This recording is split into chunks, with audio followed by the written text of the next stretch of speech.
So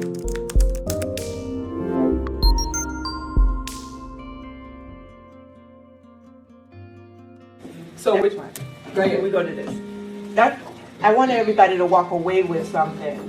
And so this is a You Are a Business, and it is financially centered and helps you to think outside of the box in terms of how can I be financially free, whether it be through entrepreneurship opportunities or leveraging what it is that you already have. So I just wanted to point this out so that we all can see there's something on the inside of us that God can use, and it can create some level of revenue stream. Even if it's $200-300 more a month, for those of you that say that you're on fixed income, I'm sure $200 to $300 a month would be very helpful. See, I'm not dealing with the grand numbers of a thing because many of us don't think beyond that aspect. Most of us will look and say, if I just had $500 more a month, my life would be drastically different. I'd feel more comfortable. And the truth is, many of you may have thought, I may need to get a part-time job.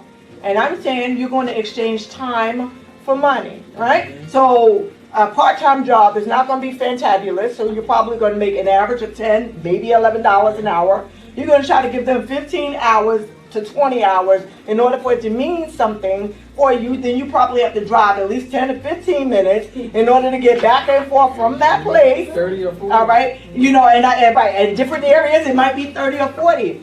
But if you could take 15 to 20 hours a week and invest it into you doing what it is that God created you to do, or that dream that you have, how successful after a while could you be in getting the money that you need? I'm just saying, use what you got and monetize it to get what you want. It's possible because the foundation is that God put that on the inside of you, and not only are you thinking more positively, you're creating the revenue necessary, and the strategy will help you get to the place where you need to be. And what is going to undergird that? Your faith. Well, my faith. Faith, finances, and a strategy, but go ahead. What I would say similar, but what I'm thinking is courage. Yes. Because a lot of times we don't want to step out past the comfort zone. It took a lot. Matter of fact, it took months and months for me to actually pull this off. And it didn't matter. It didn't matter whether, and nobody showed up. We were going to have a Dream Life Blueprint Masterclass. Because you gotta be so just determined and dedicated with what it is, that even when it looks like it's going to fail, you still move forward. Yes.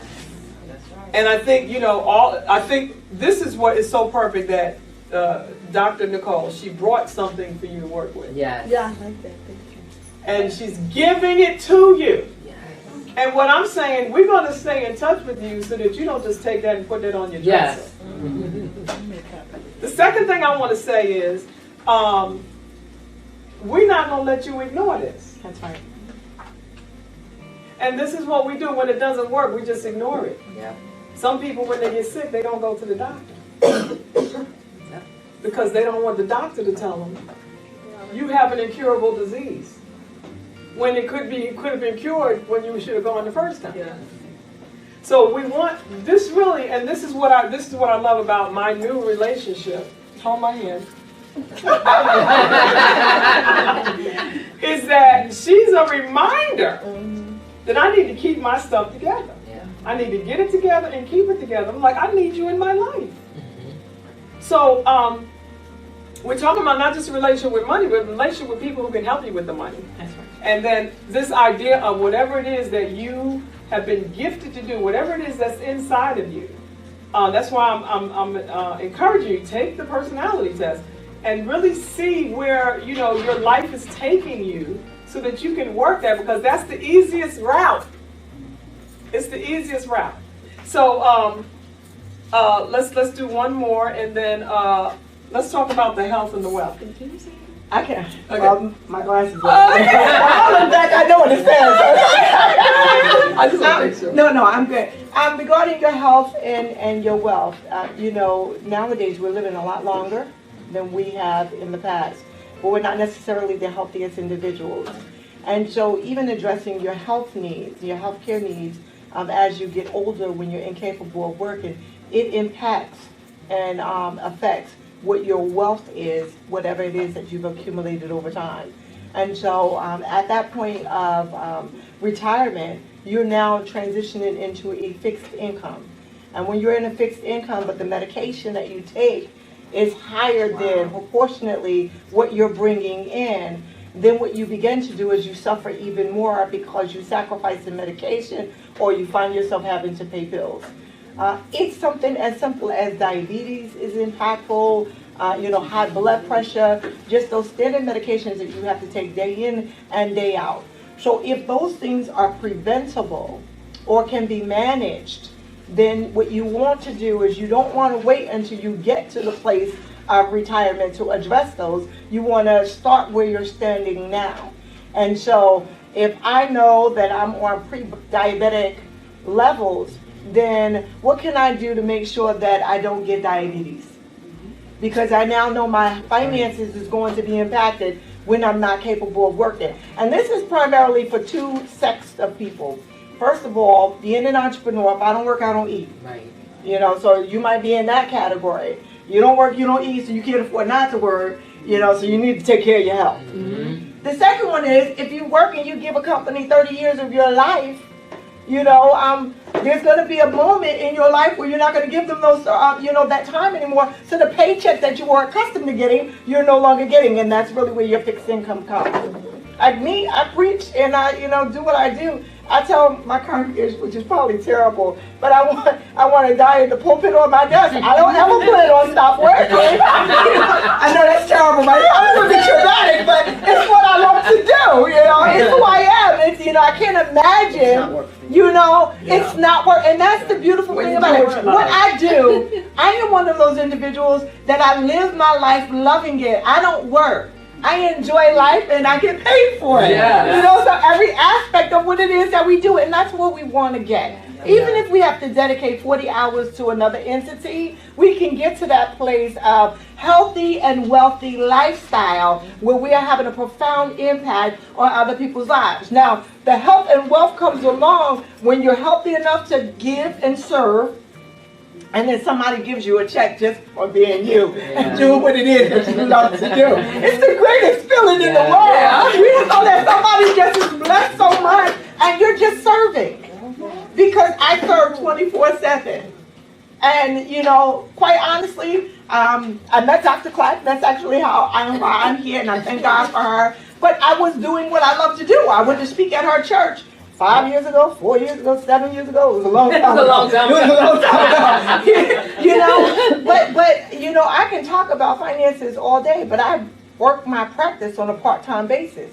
It allows me to go into prisons and do the real servant work. Yeah. But I make enough on that part-time basis, and if I have to, I'll bring a book or two and say, hey, listen, buy my book while I'm talking. So God gives you those revenue streams, and what you need to do is make sure that you are good stewards of what it is that He has given to you, and not just the financial aspect of it.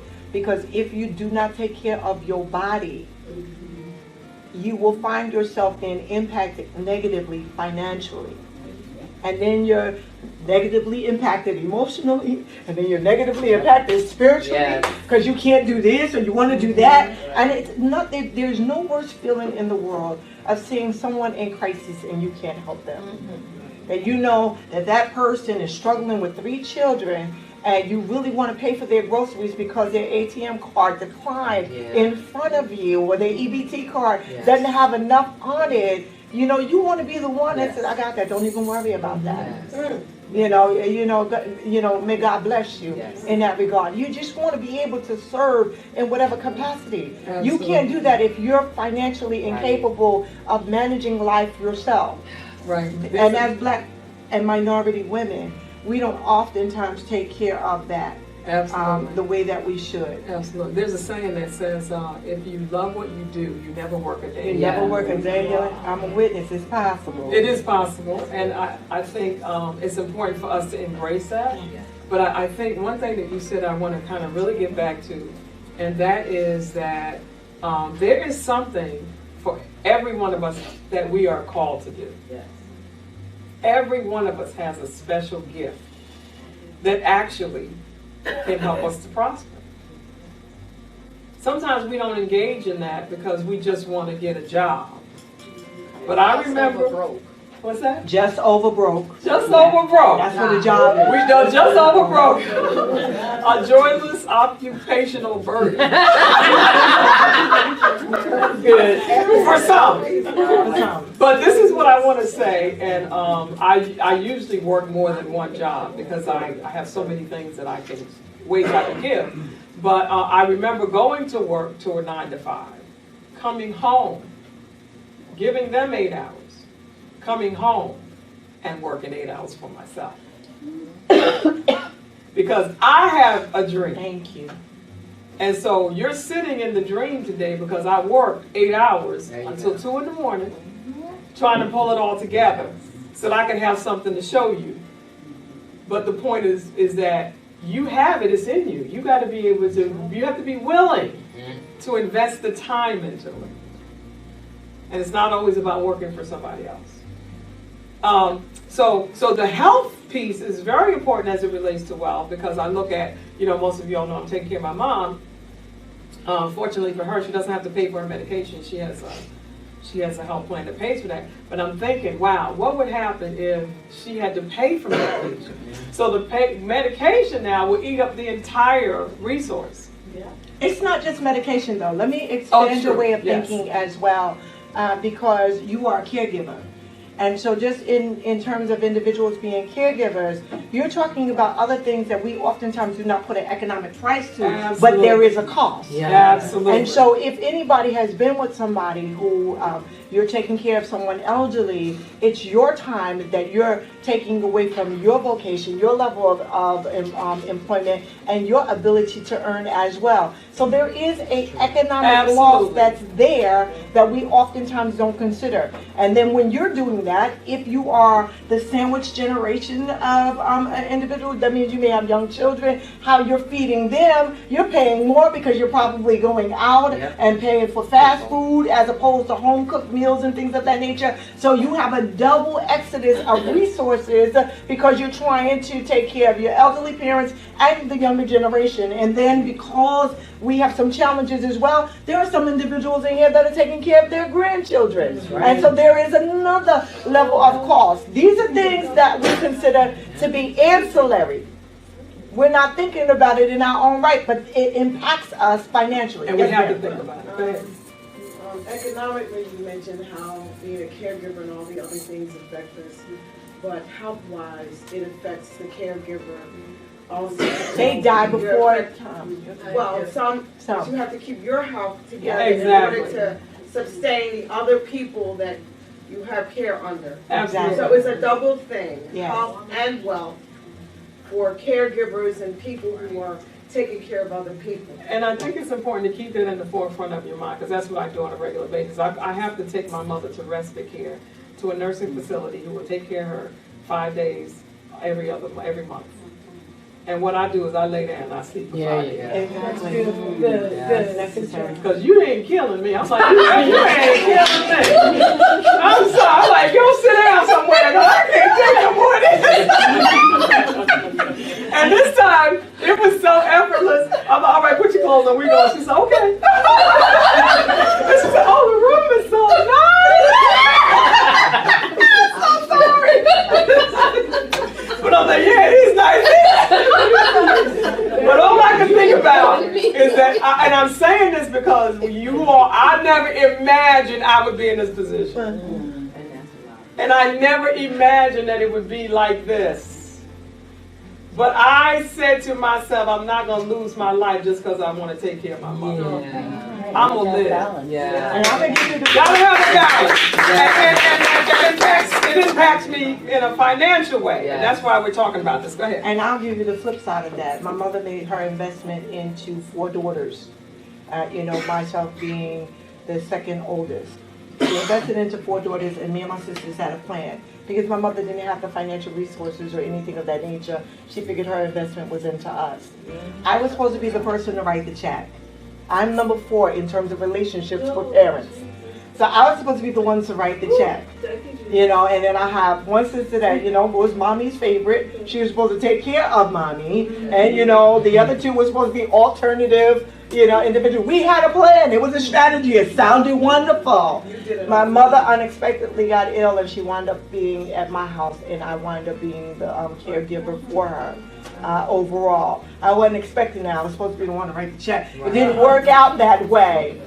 You know, fortunately for her, she did not suffer for an extended period of time, and so her illness was, you know, over a 4-month, she deteriorated extremely rapidly. Wow. But we were in preparation that just being in the business of the practice that I'm in, you know, I even sent letters out to my clients like, you can catch me from 8 to 1, and at 1 o'clock I'm at X because I'm home or what have you, taking care of. So your life is totally Absolutely. uprooted Absolutely. as a result. And it as can you said, cost you. unexpectedly. Unexpected. Unexpected. You got to have a plan, and I can't press this enough because we have such a tendency to put things on the back burner, And you can't afford to do that. and you can't afford to do that. One more question. You made We're a gonna move. statement, doctor, said healthy enough to give and serve, and I put a star next to that.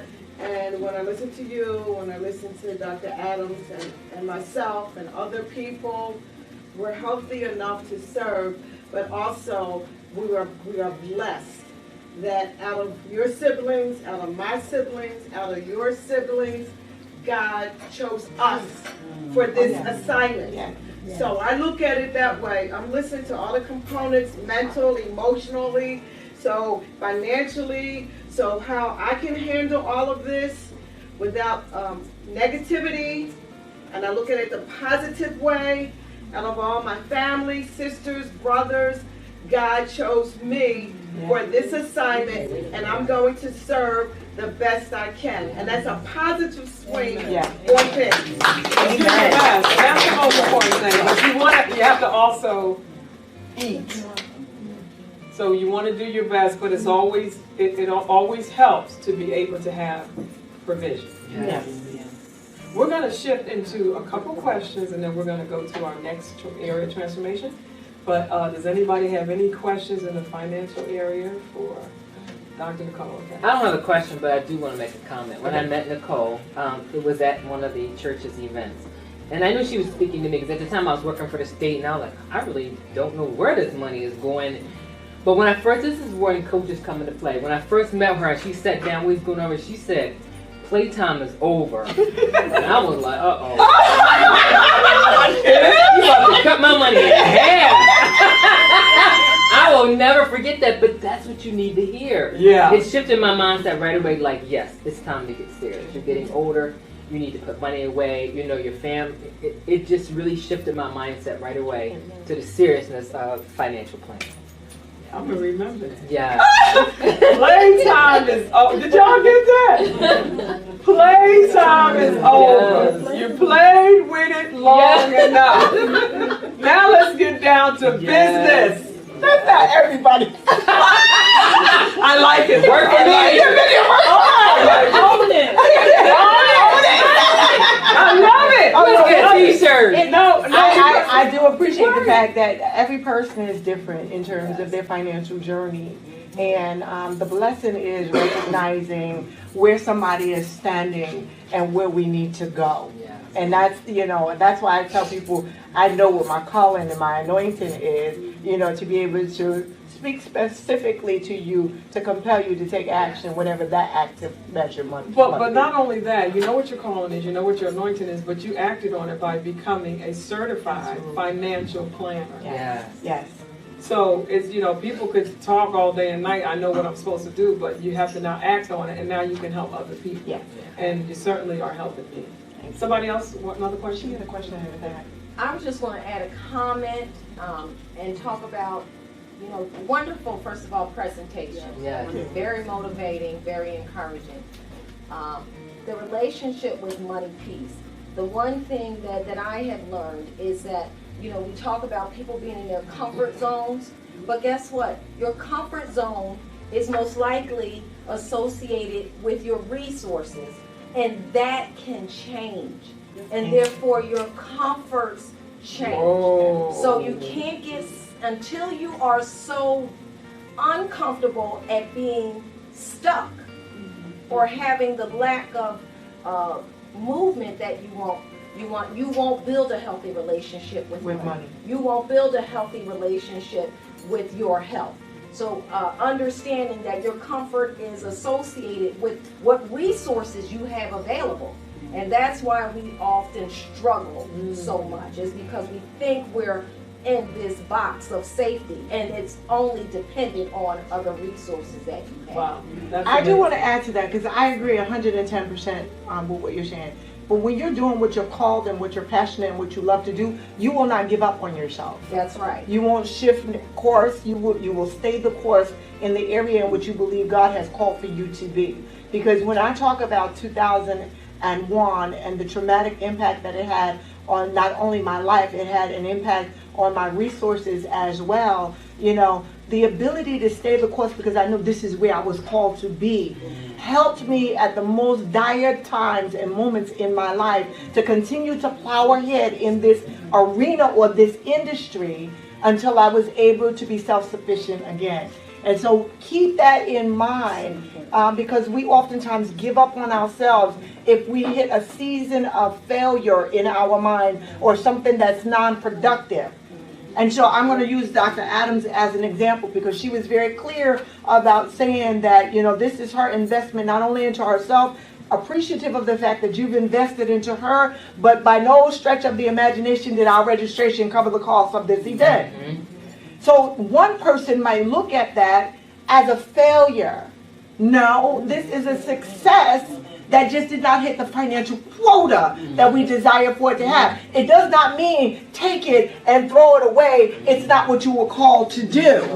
Understand the lessons and figure out what it is that would help you meet that financial quota. That's why I'm here. Very, very important to have it all together. And we can have a dream, but we have to monetize. Yeah. We have to monetize, and that's something that we really fall short at. And I really struggle because I have a pastor's heart. I want to help everybody. This is who I am. I'll help you for free, but not anymore. I mean, some people. But anyway, I think it's just so important that we figure out the necessity to come out of denial. If it's not for our health, for our family, for our future, we have to look at our finances in a much more healthier way and pragmatic way. We have to have a plan. I want to drill that in your head. You have to have a plan. You have to have a plan, and you don't want to be. You don't want crisis to hit you, and then you have to try to figure it out. So living your dream and being in a transformative state is to have that figured out. And that's really what this session was designed to do. I want to definitely make you aware of the fact that Dr. Nicole is also an author. And this book she's written, Dare to Dream. These are my copies. I'm buying them. That's number 3 and number 6. Number 3 and number 6. She brought some books and materials that I think will be really helpful for you. And then she's giving you a resource. Yes. Come on, people. Yes. It just isn't getting better than that. This is getting better than that. A workbook. You are a business. Yes. So we can, a little bit at a time, if it's $50 a week but I'm a firm believer in investing in your own dream. Oh, yes. Because nobody else is going to do it. That's right. So you invest in your dream until somebody else invests in it. Yes. And I have such a tremendous vision for the Dream Life Blueprint Masterclass that Oprah she's gonna come asking for it. Because we need more of these, we need more of this, and most people saying, I showed you my video, I didn't know where to go when I was at the bottom of my life. There wasn't any place to go, but the Dream Life Blueprint Masterclass is here for those who need it. And so I'm really excited about the fact that we have all these amazing experts to come and bring you this information. We got it, and we're bringing it to you. And my only request, desire, and I'm almost begging you, please activate it Yes. and take advantage of it. Well, let's give Dr. These are my copies. Excellent.